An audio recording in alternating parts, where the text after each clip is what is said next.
మీరు మీ వ్యక్తిగత జీవితంలో దేవుని నామానికి ఎంత మహిమనిచ్చారో అని దానిపై మీ జీవితం ఆధారపడి ఉంటుంది. మీరు చేస్తున్న పనిలో మీరు దొంగతనం చేయట్లేదంటే వ్యక్తిగతంగా మీరు దేవుని మహిమపరిచినట్లు.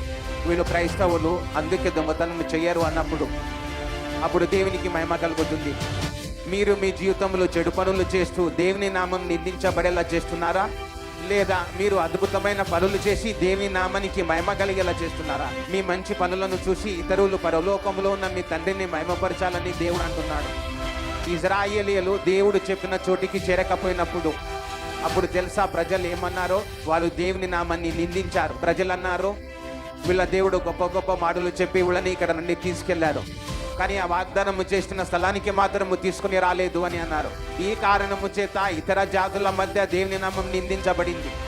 ఇతర జాతుల వారు ఇజ్రాయేలీయులు ఆ చోటుకి ఎందుకు చేరలేదని కారణం వెతకలేదు. వారు వ్యభిచారం చేసినందున ఆ చోటుకి చేరలేదని వారికి తెలియదు. మోషే గారిని వ్యతిరేకించినందుకు వారు వెళ్ళలేదు. విగ్రహారాధన చేసినందున వారు ఇవి ఏమి చూడలేదు. వారు ఒకటే చూశారు, వారు ఆ చోటికి చేరలేదని, దేవుడు వీళ్ళని ఆ చోటికి తీసుకెళ్లలేదని. ఒకవేళ మీ కారణంగా దేవుని నామానికి మహిమ కలిగితే అప్పుడు దేవుడు మీకు ప్రజల మధ్య బహిరంగంగా గొప్ప బహుమతి ఇస్తాడు. కానీ మీ వల్ల దేవుని నామానికి నింద వస్తే అప్పుడు దేవుడు మిమ్మల్ని పెంచడు, తక్కువ చేస్తాడు.